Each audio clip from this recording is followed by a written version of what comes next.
Hello, everybody. Oh, wow. What a day. What a day. All right, we're here. And let's see in the chat. Oh, Nate, Marcia, Ann, Mikey, James, Geraldine. Hello. That's a new name, I think. Hello, Gonzo Choke. And Judy, Justin. Wow, we got lots of people here. All right. Well, I think what we definitely need to do is we need to check the brevicorn eggs and see how they're doing. Let's see.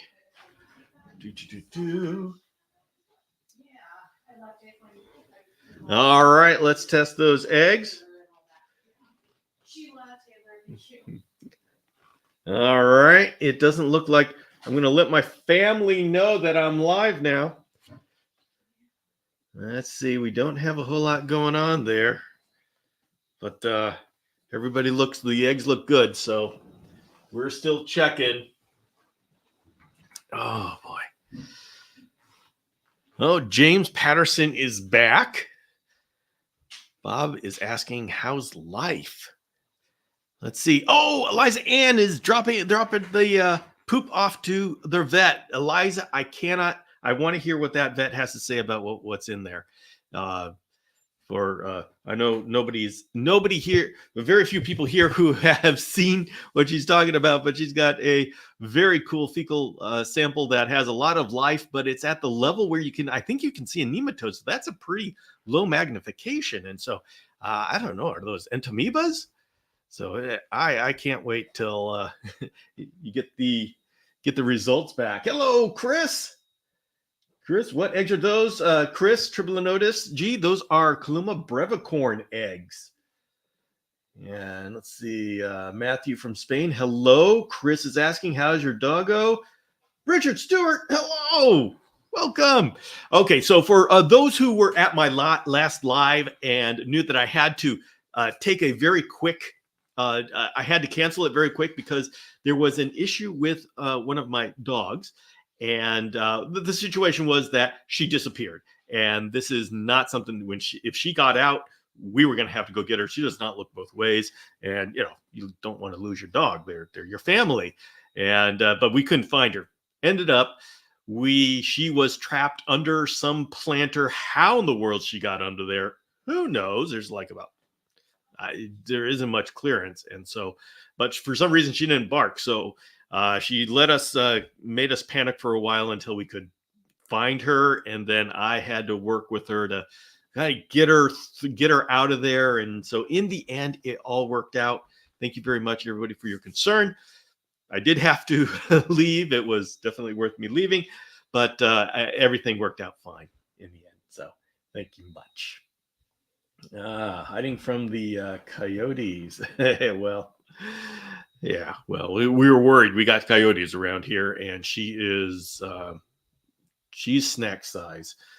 So we got. I mean, not snacks, and they'd take a couple of coyotes to take her down, but they would. So yeah, it was serious. We could not let the sun go down on that. Let's see. Matthew's got PVC tank. Excellent.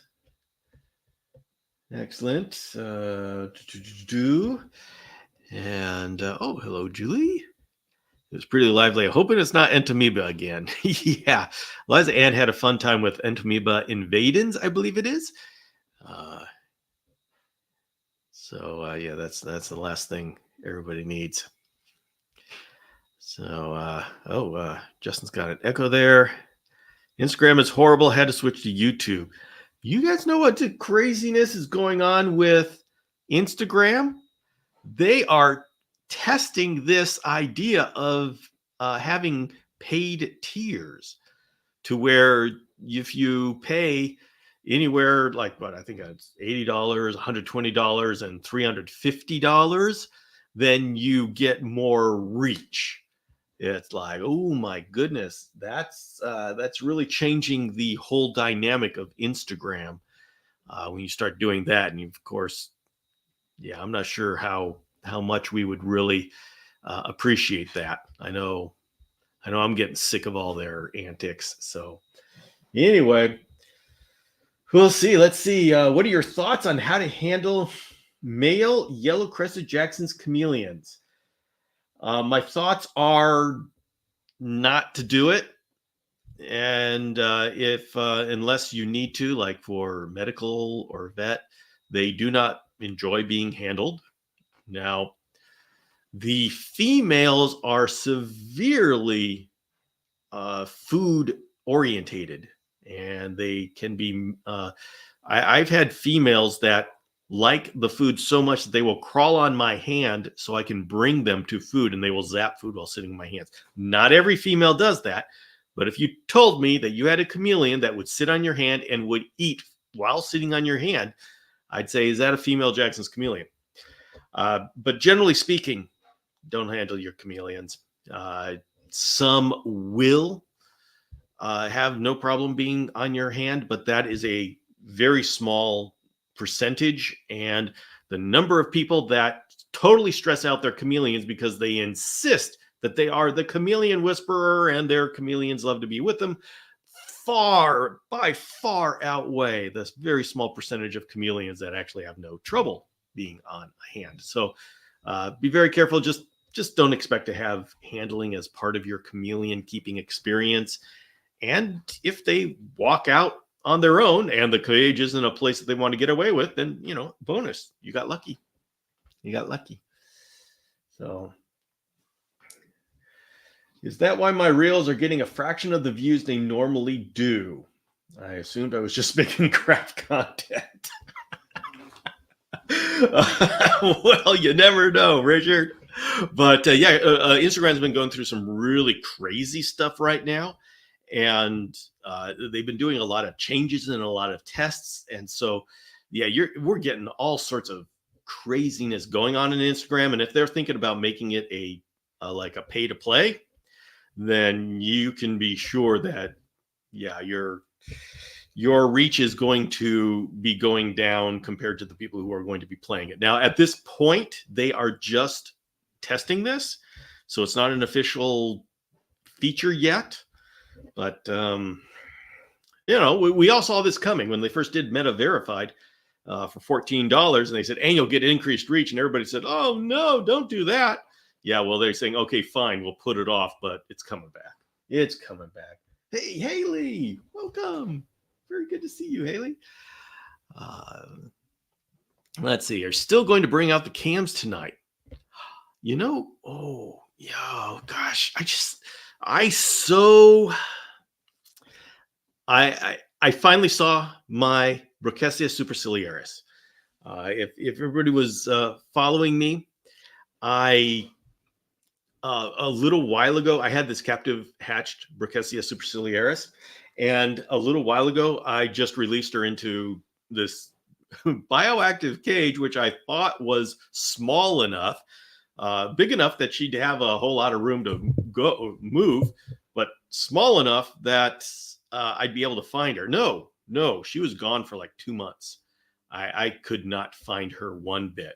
And it's bioactive. I can't find the poop. Crickets are disappearing, but I have no idea if that's because they're jumping away or they're being eaten. Who knows? And just a couple of nights ago, I found her. And she is big now, nice and healthy. So, this is the effect of having these naturalistic bioactive. Actually, it's not bioactive; it's more naturalistic. With soil and just heavily planted, is your chameleons do great. They're not always there to be viewed on your demand, but they do great. Bill, when are you going to Madagascar? Matthew, I am going to Madagascar in January, next January.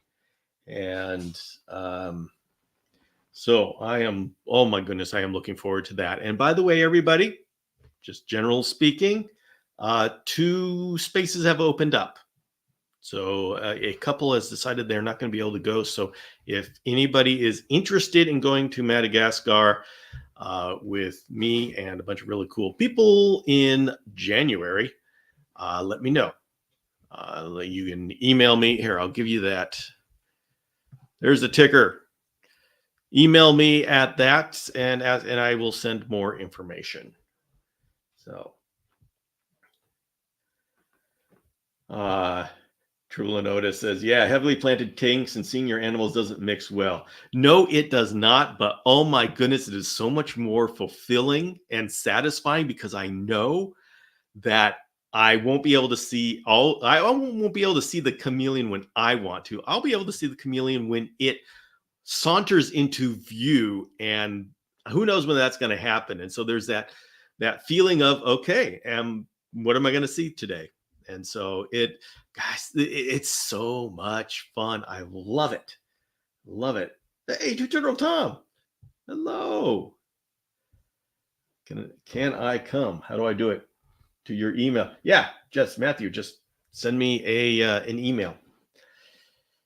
Let's see. Twisted Head Rush. I have questions on dusting food for Jacksons. How often, and should we dust like we do for our Panthers? No, dust. You can dust with calcium every feeding, but when you do the multivitamin that has fat soluble vitamins like vitamin D3 or vitamin A, do it once a month instead of twice a month. So and that's you gotta be a little bit less with the fat soluble vitamins when you work with Jackson's chameleons. They'll get edema a little bit more easily.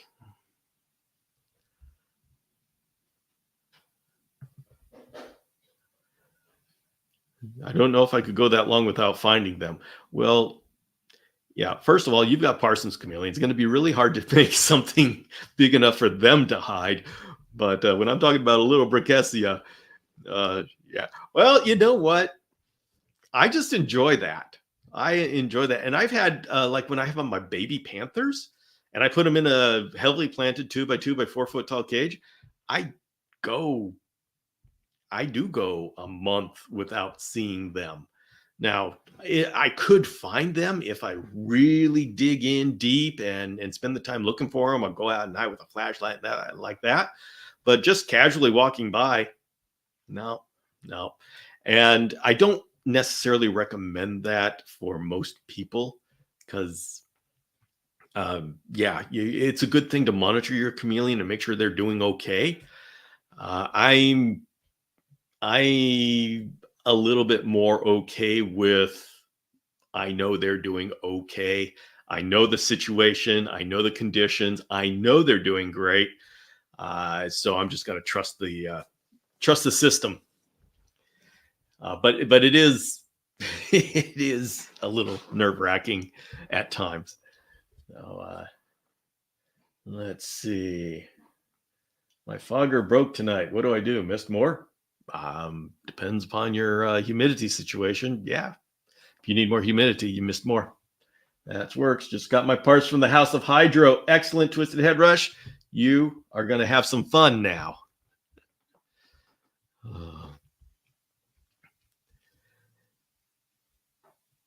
Okay. I am really getting behind on the chat here. Can never find my Kaluma Butgeri. Takes me at least 30 minutes. Yeah, well, that's for those who don't know, Kaluma Butgeri is a mini Kaluma. So carpets will be just all over the place.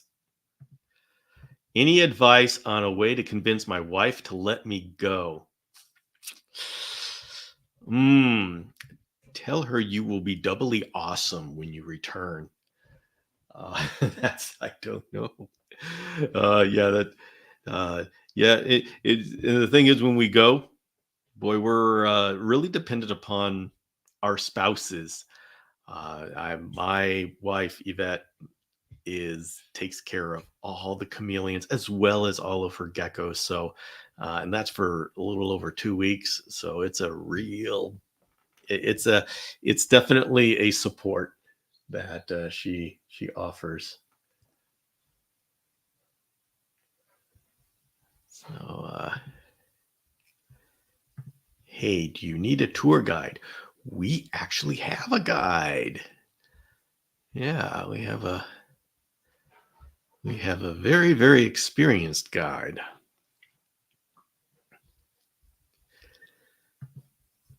That's time to find my lateral. This is first thing in the morning. Feeder perch is like the buffet table for breakfast. Yeah, carpets aren't much for hiding. They're just like, I'll run away from you, but not hiding. There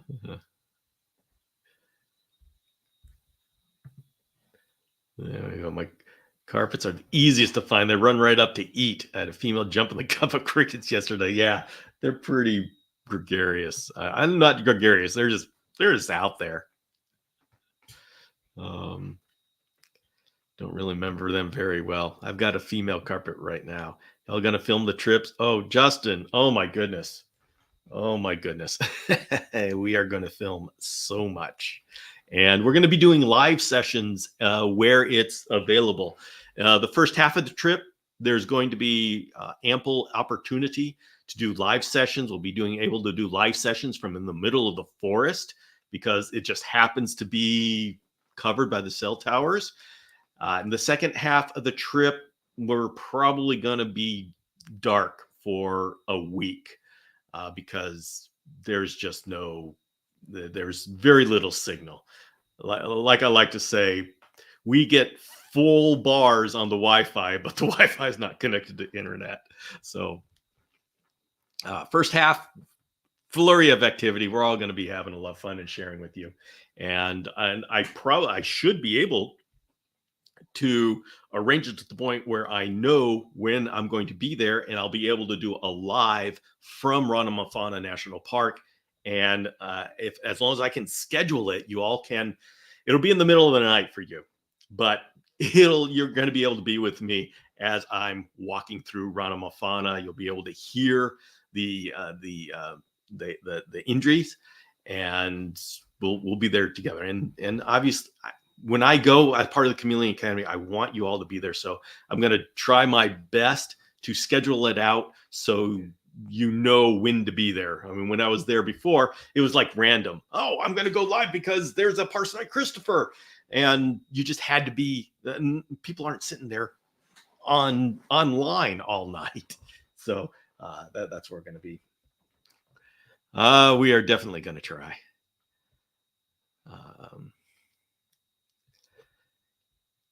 Let's see. Stinky's on summer break now. Excellent.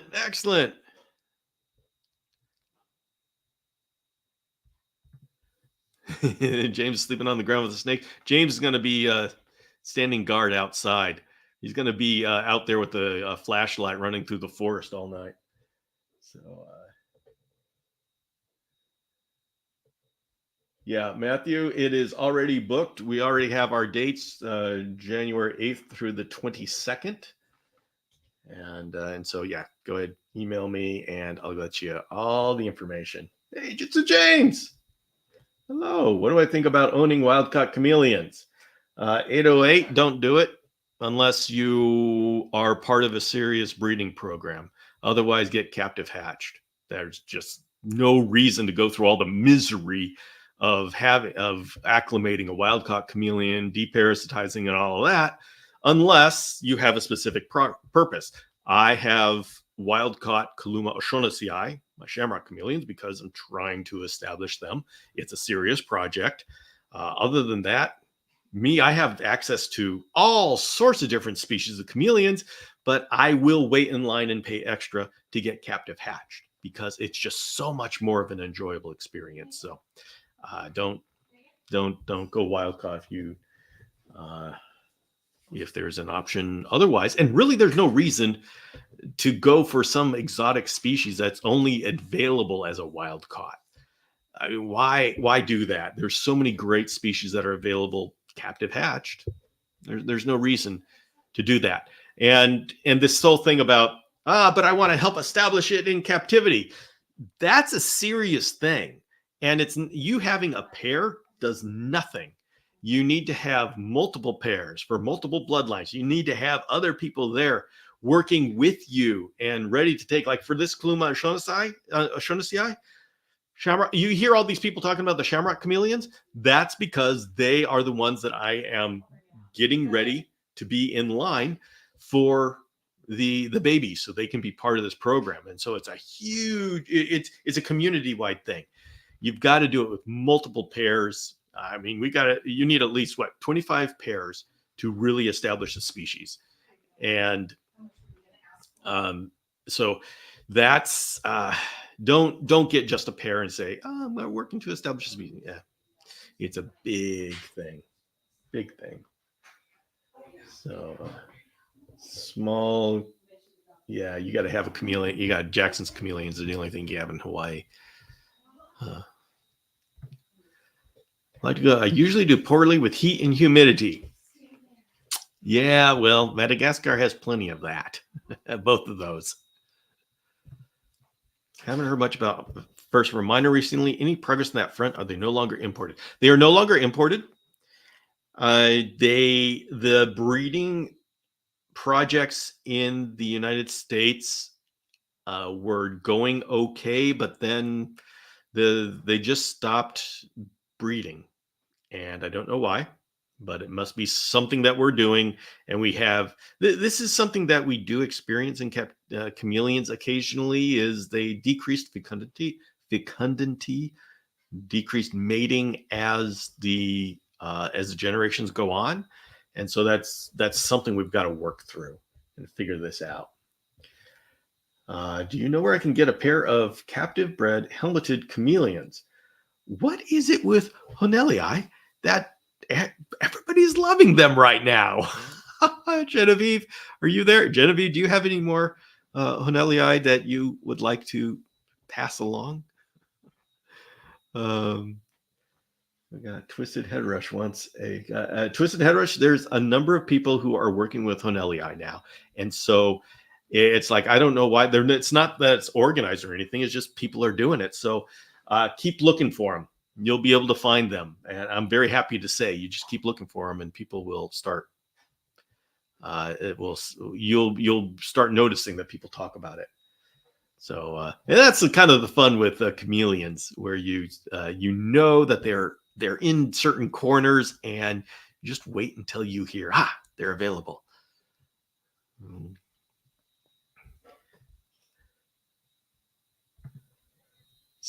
Phil, nice banner at the bottom. We're getting professional. Yeah, that's right. Got a little bit of professionalism here. Hello, Lizzie84. I did say I was going to bring out the Parsons. I remember that, but I didn't get them ready. They are far away. All right, Justin. Yes, I remember that. I'm going to have to make good on that. Let's see. All right, let's try on Saturday. I'm going to remember this time. I'm going to remember them this time. Sorry about that, Justin. You're right. I did say that.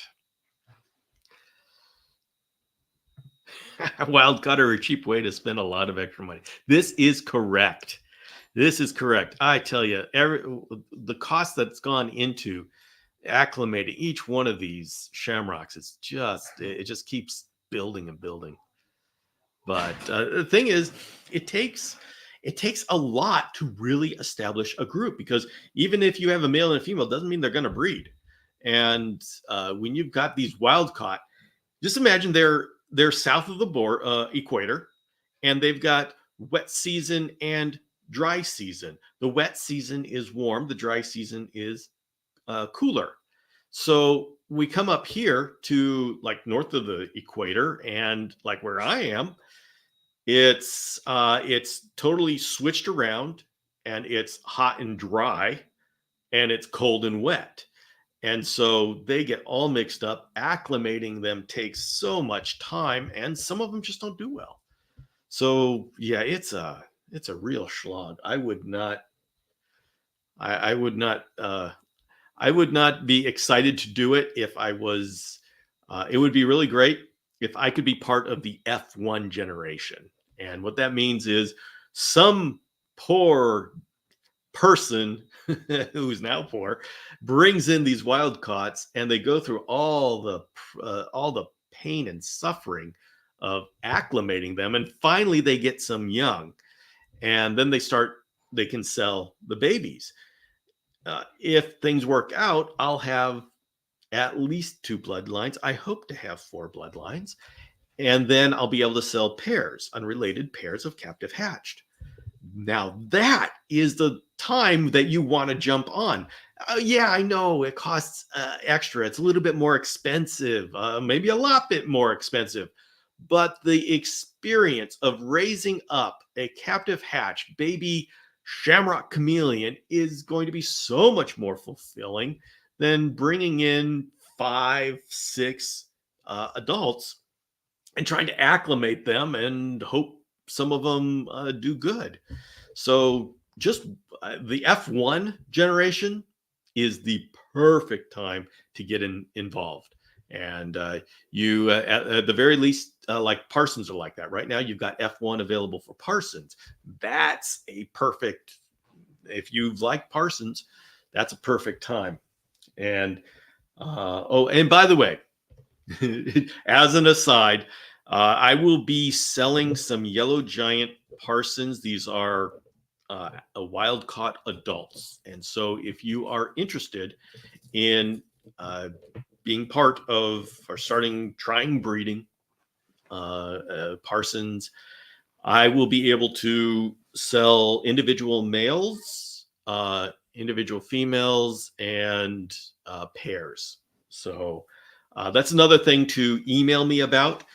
Probably by Saturday, I will have some profiles of the ones I have to sell. Just know that these are wild caught. I am not selling them as guaranteed parasite free. I am selling them as they're eating and they look healthy, but they've been in my care for a very short time. And I did not bring them in. I am being allowed to work with them as far as take pictures and get samples for parasites. Haven't found a whole lot of fun parasites with these.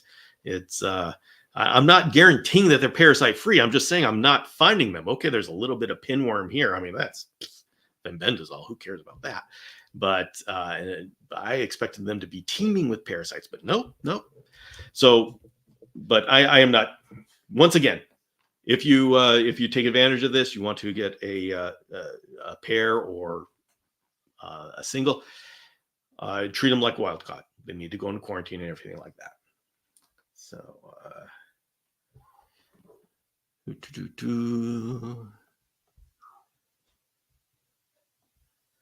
Roxanne's here. 25 and Gonzo Choke saying 25 pairs. That is the science. When you're a scientist, you're saying, okay, how many pairs does it take to say that we've established something in captivity? It's the minimum is 50 individuals, but you're going to get some genetic drift after a while. And this is why you need a community. You need a community of people who are working with the same species, who are dedicated to it, to get 25 pairs. I can't have 25 pairs. They just wouldn't get the care that, of course, I'm going towards small batch breeding. So there's no way that I'm going to be doing a factory type setup here. But I can at least get things started. Bill, I have my microscope prepared now. When are you doing a webinar again? Okay. For the people who are interested in the webinar, the course about parasites, the end of this month, it should be available again. And this time it'll be asynchronous and it will actually be expanded from what it was before. Just Matthew, hang tight. I am working very hard on updating some of these videos that are part of the course. And I will be making announcements by hopefully the end of this month. A great way, Matthew, I don't know if you are on or not, but my mailing list, if you go to chameleonacademy.com and you join the mailing list there, I send out newsletters. Generally, I do it on a weekly basis. Lately, I've been so swamped, I've missed a couple of weeks, but that is being part of that newsletter is the best way to make sure that you get notification of everything that significant that's going on. So this next weekend, I'll be sending out something about the Parsons that are available. And then it shouldn't be too long before I start talking about the re-release of the Parasite class. So let's see. Okay, I'm getting behind in my chats here. Okay, it looks like Genevieve has 3 males. All right, Genevieve, where would be a good way for somebody to contact you if they are interested in one of those Honelli? Let me know, and I will make sure that it is passed on to our Instagram crowd. So Genevieve on our YouTube is the one who has 3 Honelli. So let's see. Who's it? Twisted Head Rush. Yeah, we'll try to get you two in communication.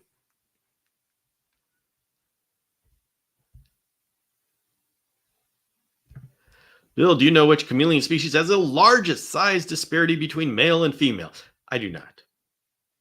I do not know which species has the largest. I know some have that, but I do not know which has the largest. Stop teasing, Bill. I know what you're up to. Oh, James. Oh, you don't. Not until I start showing you pictures. Oh, yeah. You'll see. And you know what? 2 of them almost mated. So, I could sell a proven pair, but James, I mean, I'm just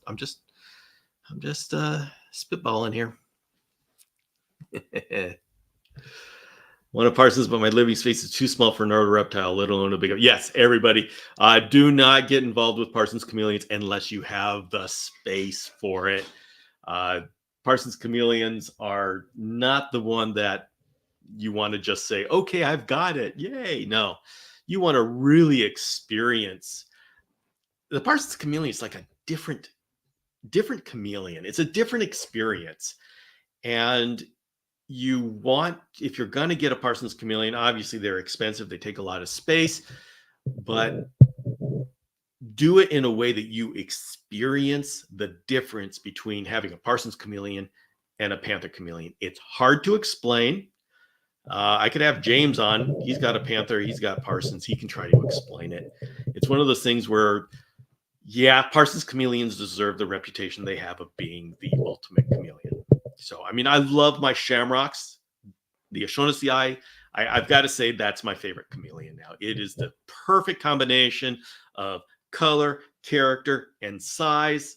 Love them beyond belief. That said, and given the choice, I would have O'Shaughnessy rather than Parsons.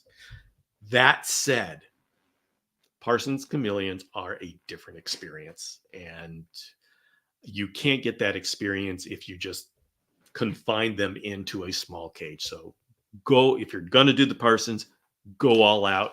You will love it. It'll be an incredible experience for you. And I am so happy for the chameleon community that there are so many that we've had success with Parsons chameleons, and that the Parsons chameleon breeders are able to produce the captive hatched Parsons chameleons, and more people are doing it. That's the important thing. It's not just one person who, when they decide, okay, I'm done for whatever reason, Parsons disappear. More and more people are starting to produce them. We need that. We need to have multiple breeders doing it to make sure that Parsons chameleons stay as part of our chameleon herpetoculture and a part of our community. And so, yes, it does require, we need more Parsons chameleon breeders. And it's going to take a special person to do that, because Parsons are big, they're expensive, they require a whole lot more. So, make sure you're saying yes. You really want to be part of that before you get involved with Parsons. But if you are at that point, let me know. I have got some nice specimens that it's my job to sell them. For those who don't know, this is an arrangement. These are not my Parsons chameleons, but I have been allowed to take them and study them for a little while on the condition that I sell them. So that's what I've got to do. I mean, leave it up to me, and I would just keep them all. But that's just not possible. Actually, it's not a good idea. I don't right now. My future is with O'Shaughnessy. I love Parsons chameleons. I will always have at least one Parsons chameleon. Love to have a pair, and so maybe I will keep a pair. Meaning that I will buy them. So we'll see, but not multiple pairs. That's not my future. And I'm all right. For Jackson's chameleons, does the nighttime drop temp refer to ambient temperature or include mist fog? Just bought one of your hybrid enclosures. My new guy seems to enjoy it. Excellent. Oh, this is the Derek. Hello, Derek. The nighttime temperature drop refers to ambient temperature. And really, it's not like a milestone. You have to get to this temperature. It's just you need to drop the temperature. And so, yes, the temperature is going to fluctuate depending upon what the conditions are. We are fogging, and that kind of makes it adjust things. You just need it to have a drop, and like a 10 degree, at least 10, 15 degrees would be much better. TY Harv, recommendations on how to get your panther chameleon to climb onto your hand. That's I don't recommend you do that. If he doesn't want to, I don't make him do it. I don't coax him to do it. I have no problem. Put your hand up. If he climbs on, he climbs on. If he doesn't, I say don't try to make him. Just chameleons aren't really handling pets. That's the truth of it. I wish they were. It would be really, really fun if they were, but they're not. And that's what they are, and we don't have much of a say in it. Yeah, I know you see on social media people who handle their chameleons all the time, but that's putting them into their tolerance zone, not in their comfort zone. And I am about how to give your chameleon the comfort zone, not the tolerance.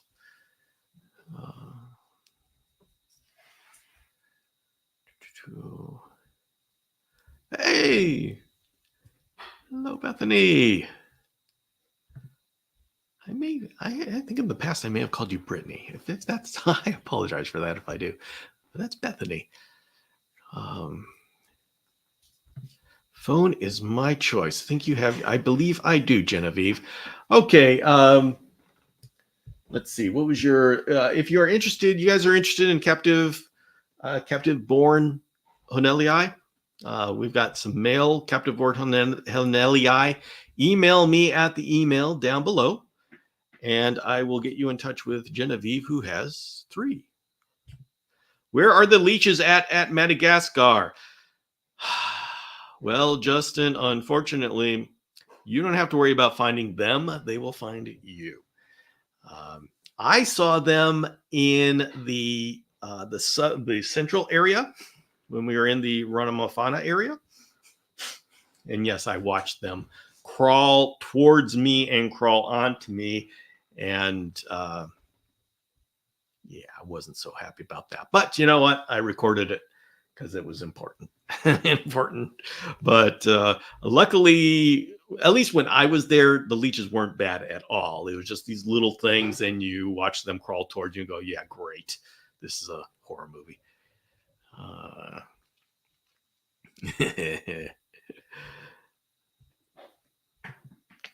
James, you ever see yourself getting another Parsons? Such beautiful creatures. I think James is at a point where he'd probably want a pair or a trio. I really think James is at that point. Yeah. But Parsons keeps eating dirt. Do you have any idea why? Interesting. Geophagia. the eating of soil. We don't know why chameleons do it. Yes, the prevailing idea is that they do it because they're missing some minerals in their diet.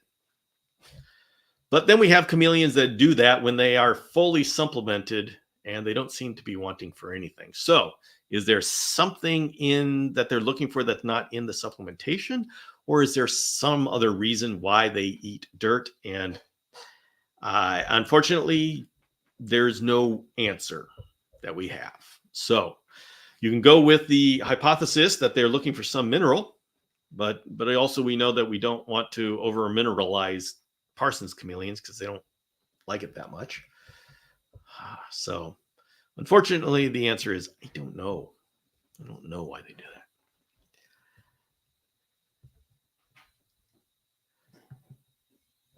James is like 6 Parsons right now. Yeah, it's a good start. It's a good start. Yeah.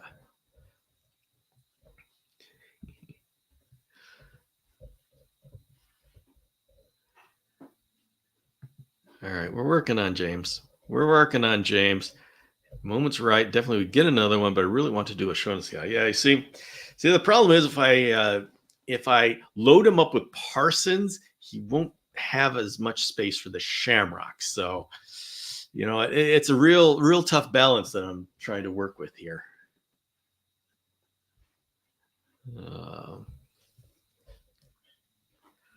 Uh-oh. Eliza Ann's getting herself in trouble by mentioning contracts. Oh. Yeah, of course, Eliza, you could tell him that you would think you'd probably be better able to think about that kind of thing in Madagascar. So maybe I'm just saying. Is it good that whenever I get close to my chameleon's terrarium, it literally wants to drink directly from my spray bottle instead of drinking off the leaves? Bees mess, it depends on why they're doing that. If they're doing that because they're thirsty, then no, it's not a good thing. If they're doing that because drinking out of the spray bottle amuses them, then it's okay. And for everybody, I'm not joking about that. Chameleons are intelligent beings. And when they get past the idea of being nervous around us, sometimes they start doing things like this. And they do things because it amuses them. So, Beesmas, your challenge is to figure out why he's doing that. Is he so thirsty that he wants the water and he's okay getting it directly from you, even though it's not natural? Then you got to change something. But if he's got all sorts of water all over the place and it just seems like he's coming here instead, then maybe he's just amusing himself. I've got a veiled chameleon that I will have all sorts of food all over the place, but that veiled chameleon wants to eat out of the cup that I bring that holds all of my dubia, and literally will just saunter on by all of the feeder run cup, and I put roaches on the side of the cage, and he'll go make a beeline for the cup. They're amusing themselves. He knows good things are in the cup. He's willing to pass up everything else because he wants the cup. So, yeah, especially veileds and panthers. I don't know what kind of chameleon you have, but veileds and panthers definitely, once they get over the whole, some get over the whole I'm nervous around human beings, and then they just do stuff like this and their character comes out. So let's see.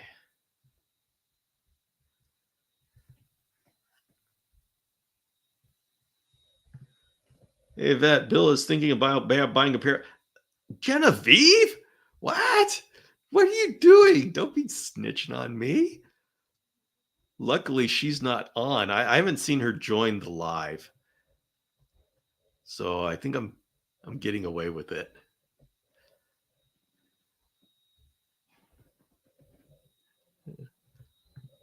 Okay. Space mine apart enough. I didn't notice until I manipulated for Parsons. Yeah, Liza, and eventually our spouses like they catch on. Oh. Let's see, Liza, and I'm building all these cages that I don't have anything in. Yeah. So James Cross, what's great about James is he's building cages for the DIY Chameleon guys, and so he's got a lot of empty cages around.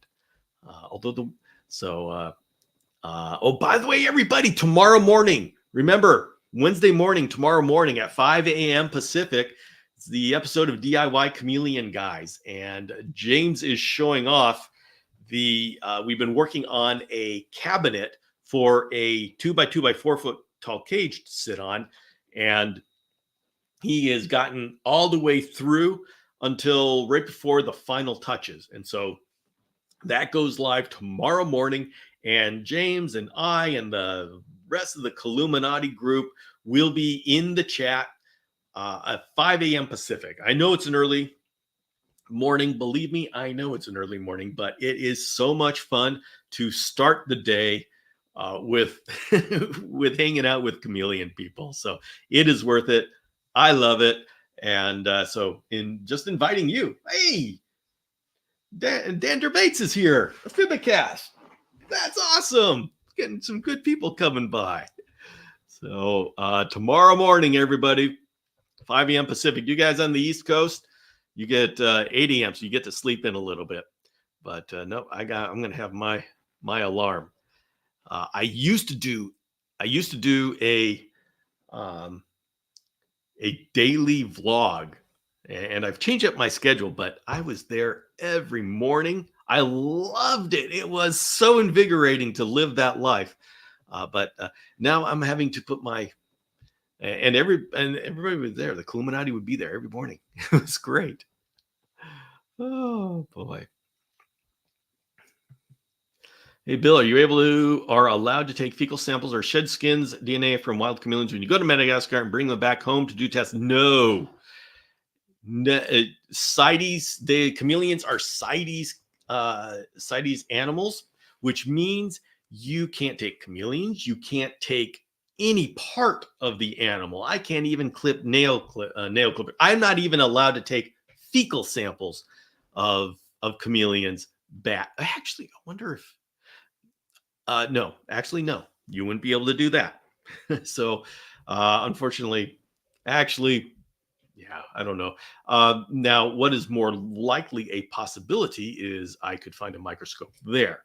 The thing is, finding an actual fecal sample in Madagascar is next to impossible unless that chameleon actually poops right in front of you, because it just disappears and you're not going to like run across any just by walking around. So I would love to, though. That would be so cool to do that. Yeah. Oh, Bethany's got to go. Good night. Good night. Just told my wife about the leashes. Oh, okay. Oh, well, what kind of person is your wife? Is she excited about adventure?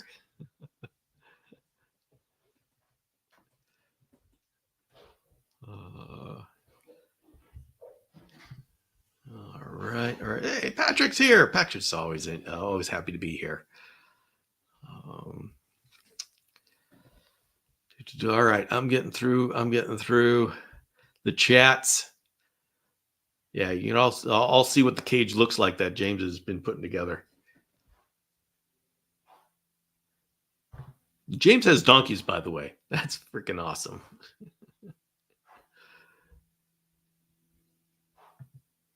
Yeah, James, we love overkill. Please. Please.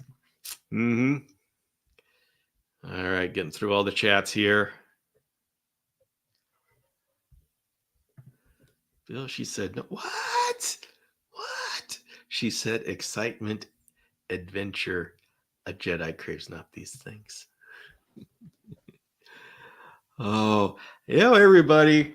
That quote from, who is it? It's not Andy. It's whoever that guy is from The Office who said, wouldn't it be nice to know that you're in the good old days before you get out of them?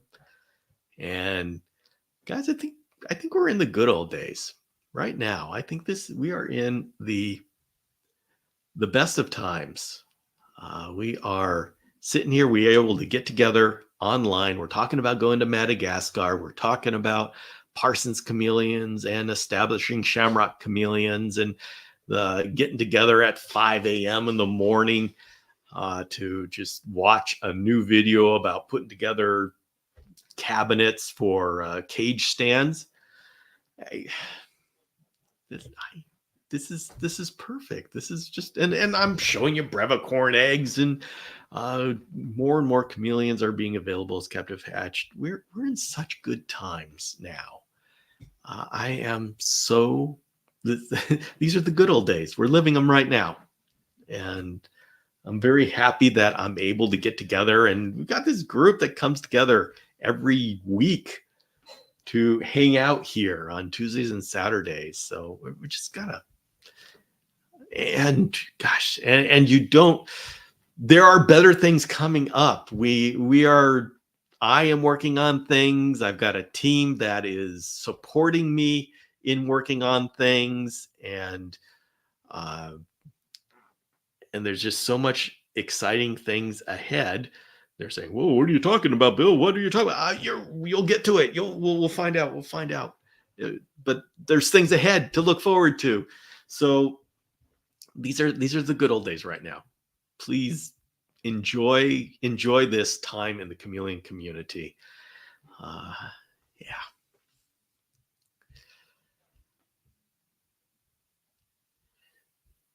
Yeah, poor Eliza has a we were waiting to see that fecal. Nick says, I haven't seen The Office, love Parks and Rec. I love Parks and Recreation. And you know what? It's amazing. I didn't watch The Office, but I know so much about it because of watching clips on social media. Hey, my, absolutely stinky. Yeah, James is in the middle of it. He's definitely in the middle of it. Yeah, and it's, I mean, I gotta say, I have been in the chameleon community for so long. I have watched it grow. I've helped it grow. I've been part of the chameleon community before the internet existed. And so everything online I've been part of as it's growing. And I can say right now is such a banner time. It is the most incredible time to be part of the chameleon community right now. I mean, all the things that I've listed, but also we are entering into a period of time. We're getting out of, okay, I'm going to go through the stages that we've gone through. We have gone through the time where we couldn't keep chameleons alive. I remember the chameleons were 6-month reptiles. We got through that to the point where we could keep them many years. Then we got to the point where we could actually breed them consistently. And I can give you dates as to when I said, okay, you know what, we've achieved this.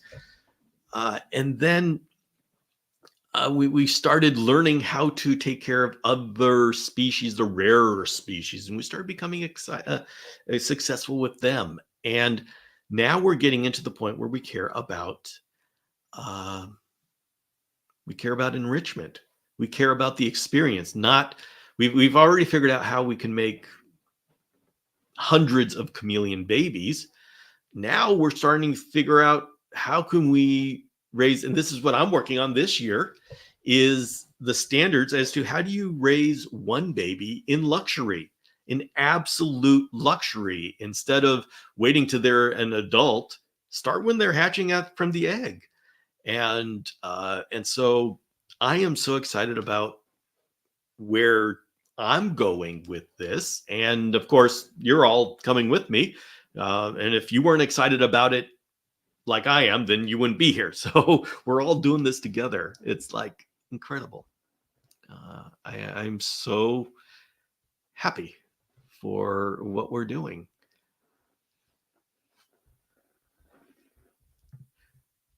Imagine where our community will be in 5 or 10 more years. I spend a lot of time imagining where we're going to be. and say, where are we going to be? And how can we get there? And in 5 years, I'm hoping that we have the first F1 breeders of O'Shaughnessy starting to do their breeding. That's in 5 years. In 10 years, and in 5 years, hopefully by then, we have a nice set, small group in the chameleon community that is obsessed with raising babies up in naturalistic, bioactive, individual, large cages, because that's a husbandry skill that we as a community don't have. People haven't been raising babies. The only people who have been raising babies are breeders, and they've got to do 30 at a time. There really hasn't been a situation until recently of this thought of, I'm going to get one baby, hatch that one baby, and just raise that one baby up until adulthood in ultimate the best enclosures, the bioactive or naturalistic. So this is new. It's all about enrichment and how can we provide one chameleon with the absolute best life throughout their entire life. So if you're all coming into the community now, you're hearing me talk about it, you're hearing people talk about it, small batch breeding, but just realize this is very new talk in the community. And I am grateful that I am able to be here now having these conversations. And so we are in the best of times right now.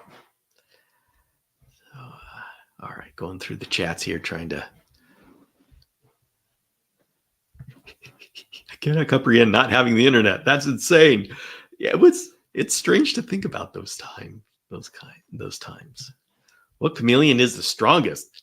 Well, it depends on how you define strong. Not sure how we would define strong. I mean, I guess I'd say Oosteleti or Parsoni, just because they got the bulk behind them. Yeah. 6-month life expectancy. Yeah, Gonzo Choke, they were called the 6-month chameleon, the 6-month lizard. And it's because we didn't have any of the anti-parasitics. We were trying to keep Jackson's chameleons in aquariums because they come from Africa, right? Well, they need to be hot and muggy. Yeah, well, that's how you kill them. Oh, it was. Those were not the good old days, and I don't want to return. Me and James was part of that as well. And, sometimes we talk and we kind of cringe at the things we did. But yeah, we don't want to go back to those times. We're in the good times now, everybody. Really glad that we had to go through those times to get to where we are now. But I do not look back at that and think about how wonderful it was. We are in the good times now. Let's stay here and let's just keep going forward. Yes, Eliza, that's exactly what we're doing now. Yeah, lost a lot of chameleons back in the 80s and 90s. Very frustrating. Yeah, it was. Can't believe where we are now. Yes, it is amazing we have gotten so far. Derek, thank you very much for the support. I appreciate that. Definitely. A lot of animals, including saltwater fish, other reptiles, but I've always wanted a chameleon. After watching your videos, I finally felt confident. Thank you for what you are doing. Thank you. And I am glad that my videos helped you out, helped to do that. That is definitely what they are there for. I love being able to ship feeders to my door. Yes. Oh, I remember the time where I had to go running around yards collecting bugs because I was a kid. Number one, I was a kid. I didn't know that bait shops existed. Bait shops didn't know that reptile people existed. So I literally was running around on yards, catching bugs every day to feed the chameleons. And, every now and then we get a a cup of mealworms from the pet store because that's what they had available. They didn't have roaches or all this other stuff. So, oh, yes, times have changed. Oh, how about veils, hot and dry? I'm sure there's a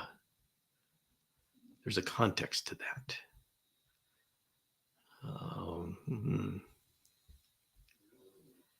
People emailed me about the trip. Excellent, excellent.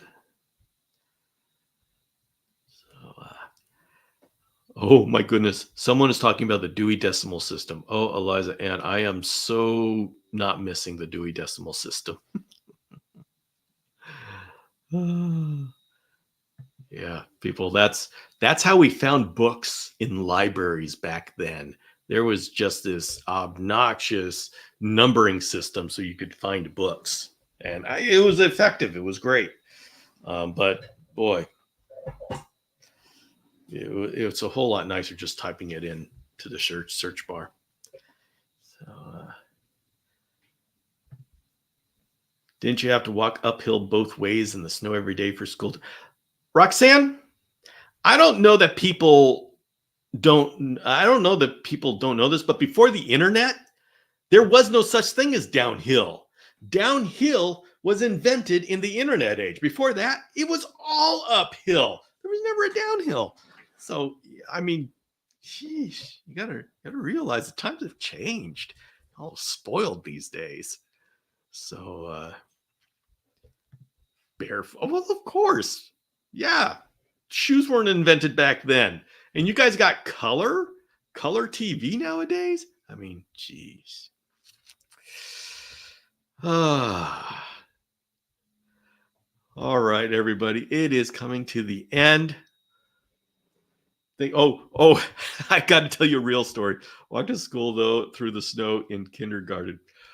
My wife's mother was raised up in some northern part of Canada. To go to school, they hooked the kids up to a dog sled.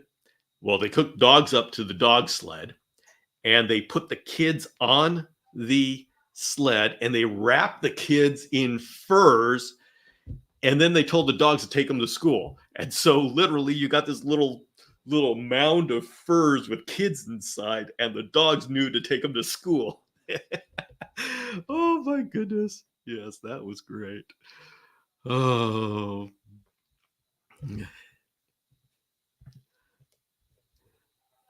No, it's all downhill thanks to AI. That's right. You want to take the red pill or the blue pill? You want to take both. Time to see when the brev eggs hatch. I can't wait no more. I can't wait either. James, I've been trying, and I've been telling them to hatch, and they, you know what? They're going to do it on their own darn time. Oh, well.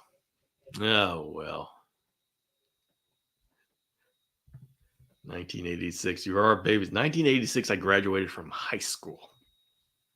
Yeah. Oh. Has anybody had ambrosia before? I think wait. No, that's absinthe. Ambrosia, no, I have not. I have tried absinthe. All right, everybody. This has been amazingly amusing. We've gotten some fun conversations here. But we are... Oh, you're talking about the ambrosia salad? Like that white thing? Oh, yeah, like the potluck staple? Yes, I've had that. Oh, 10 years older than... Oh, thank you. Oh, it's it's nicer. Oh, by the way, no, yes, I realize that. It's nice to have people that are older than me. I used to be the young guy, but yeah, surrounding myself with people with more experience than me, and they know what I've been through. It's good to have you, Marcia. Thank you. Oh, I mean the tree lizard. I don't know what you're talking about. Ambrosia. Huh. Anyway, we will end with Derek saying, looking forward to being part of this community. It is wonderful having you. Wonderful being part of it. And Mountain Arboreal, it's like an emerald green color. All right, we're going to take a look at this, what an ambrosia is. We're going to figure this one out. So good night, everybody. It is wonderful having you. Join us tomorrow morning at 5 a.m. Pacific for we'll be in the chat. And then I will be here on Saturday at noon Pacific. And we'll have another live session and hang out. So very good seeing you all. Thank you very much for joining here. And I will see you. Oh, yeah. That's right. I need to bring a Parsons on Saturday. Okay. Goodbye, all. It's wonderful seeing you. Have a great night.